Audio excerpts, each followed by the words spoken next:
Are your pigs eating every day, yet they are still not growing the way you expected? Many pig farmers think that the feeding factor is the cause of this, but in reality, there are several hidden factors that can lead to slow growth in the pig farming industry. So I'm going to share with you in this video the 7 common mistakes, the 7 common reasons why pigs fail to gain weight the way you expected or the way they eat. So make sure you stay tuned, guys. Hello everyone, welcome back once again to Pig Farming Academy, where we share practical farming knowledge to help you raise healthier pigs and build a more profitable farm industry.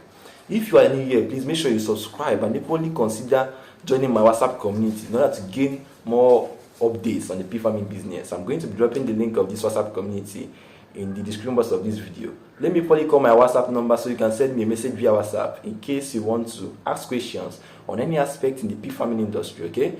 080-588-11642. Let's dive straight into the video. I'm going to explain all these concepts. So when it comes to the reasons why your pigs might not grow as you expected, like I said previously, many farmers think that it's just the feed factor. You know, when they talk about feed, most farmers see feed as from the view of quantity.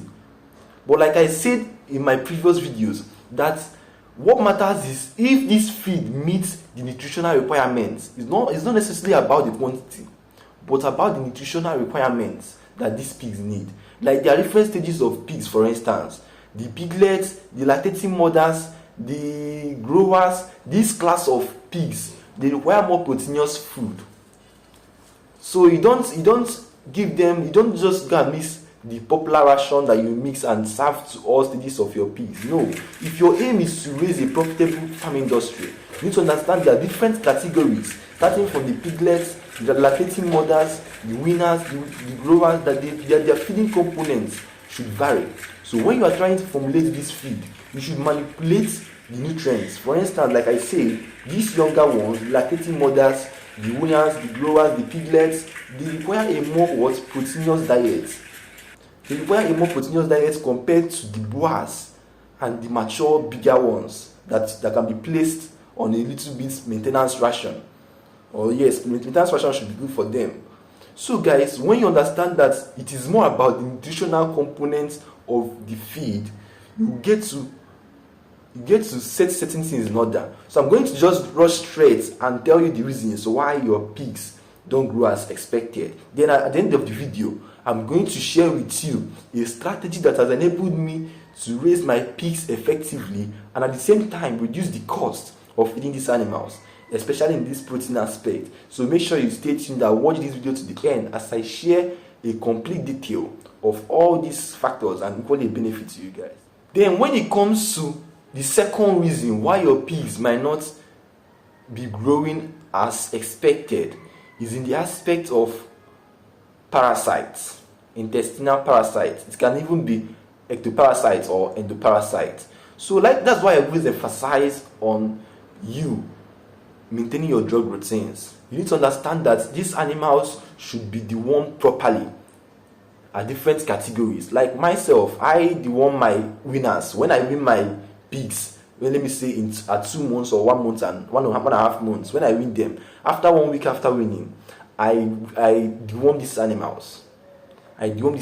This is a very, very important factor that you have to do, because most pig farmers, I've seen them, they'll be like, this pig was healthy at piglet stage and everything, but immediately after I weaned it, that they started depreciating and doing and giving a lot of bad reviews. Okay, so guys, when you win your pigs, after 1 week after winning them, you can deworm them. Also, my boars, for instance, I deworm them every 6 months. So you being able to remove this internal parasite would help them to gain appetite, because this intestinal parasite can lead to loss of appetite, and then they will start reducing weight. They will start falling sick of so many diseases. So when you understand that the nutritional value of your pigs being okay, you deworming your pigs properly, these things are going to help you to increase the chances of your pigs, the ability that they have to grow very well. So guys, let me go ahead and share with you the third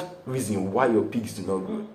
Listen attentively, hold your 2 ears. When it comes to the third reason Most pig farmers, they fall victim of this.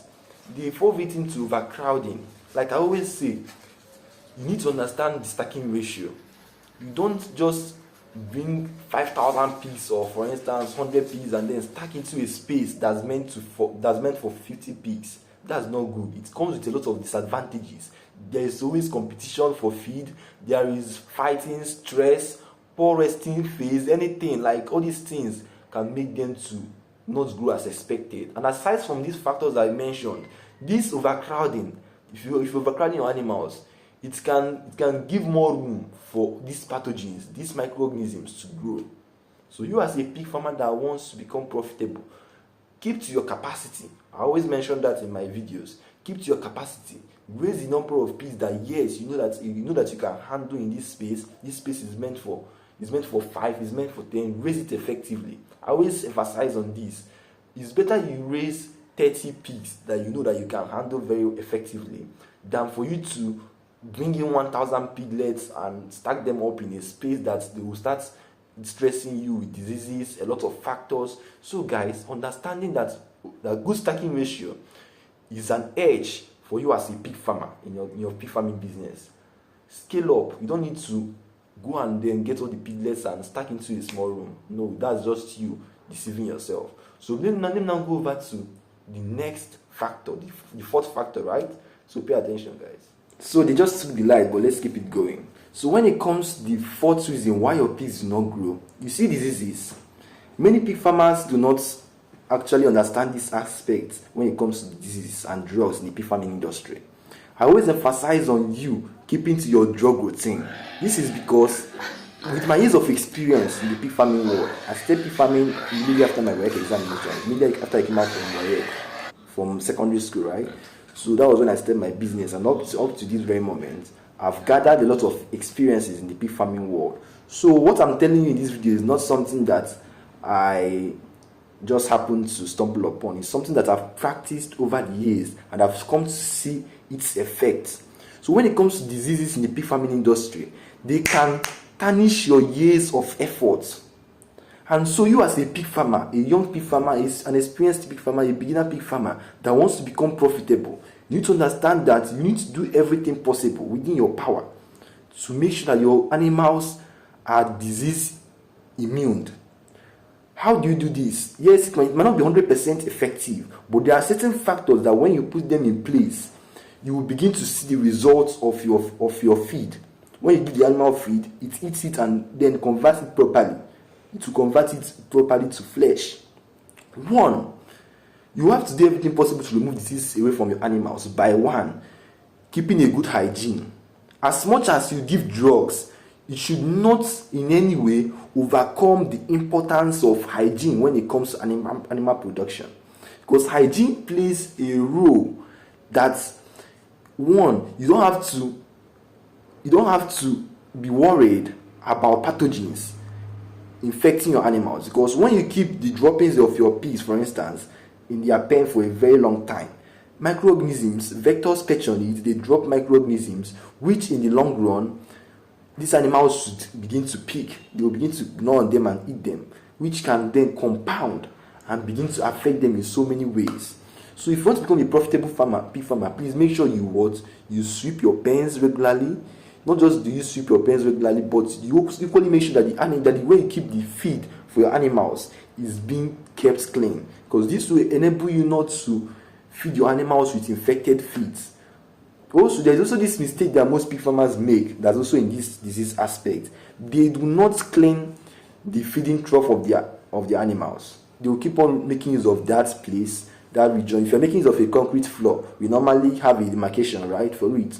You have to make sure that you clean it often, even if it is 2 times in a month, once in a month. I don't know how you do it, but make sure you wash that particular area where you put the water, where you put the feed. It's very, very important, because when these animals eat, for instance, today, you don't remove all the feed, right? These feed particles will be there for a very long time, and when you go out, there are certain microorganisms, even rats, rodents can come and perch on it sometimes, you won't know. So you being able to wash out this place, for instance, is going to enable these animals to be healthy. Then for this disease aspect, please, I'm going to beg you, make sure that you do not play with the drug routine. Keep to your preventive dose. Preventive dose, that's what I call it, because it's something that helps me to prevent even this disease from coming in. These are drugs I give to these animals regardless of their health status. So keep to your drugs, including the osteocycline, the vitamin, the iron extra plus. Mention them.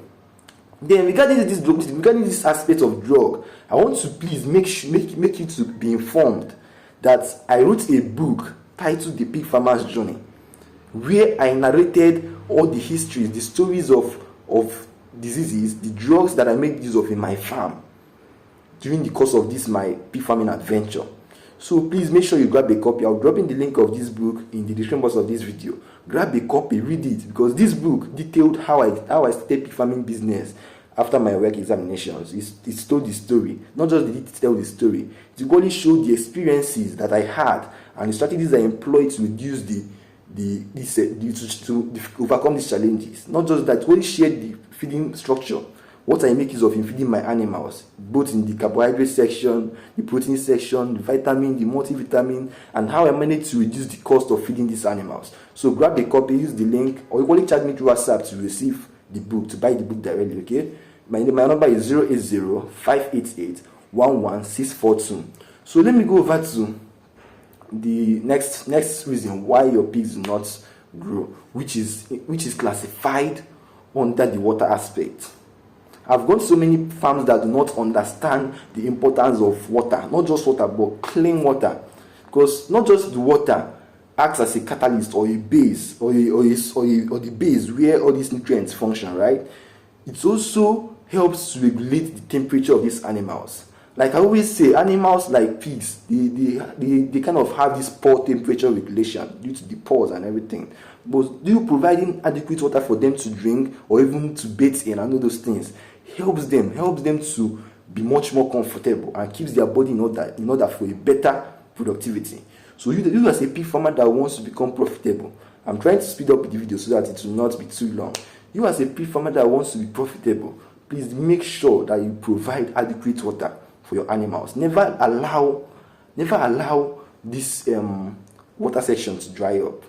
Also, when it comes to the heat, listen attentively, because pigs normally have this heat stress, especially when after weaning them, after all these strenuous activities that go on in the farm. Make sure that you supply your animals with multivitamin.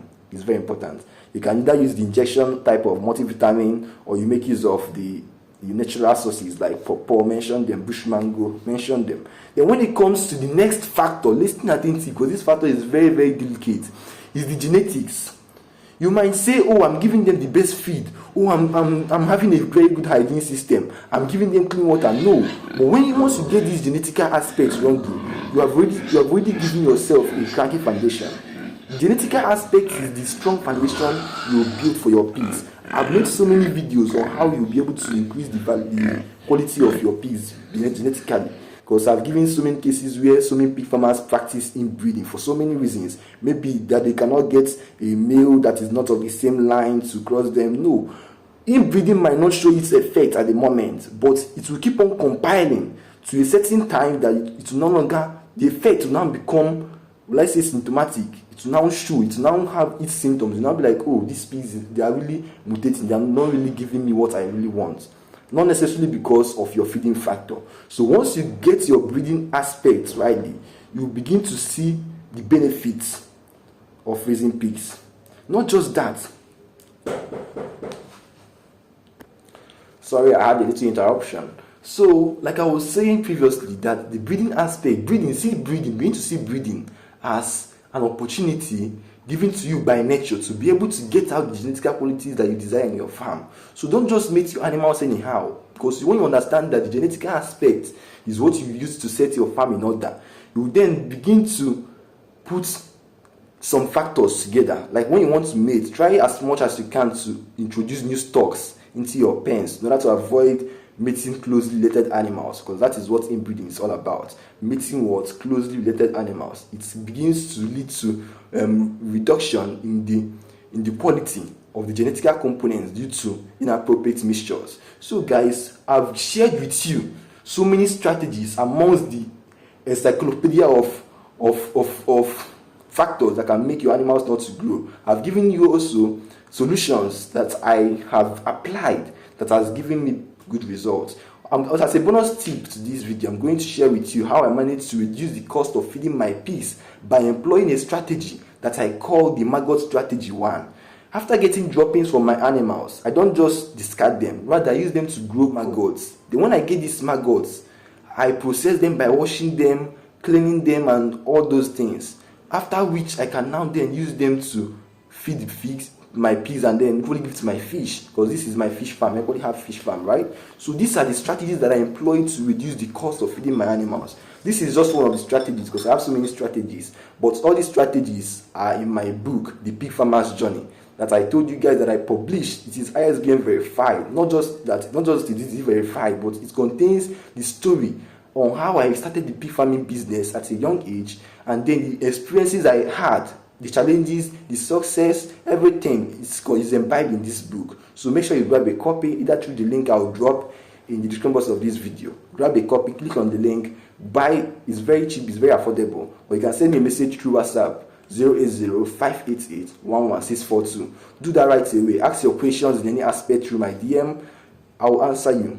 I can even help you to formulate your own feed. Just send me a message right away. Thank you very much, guys. I love you all. God bless you all.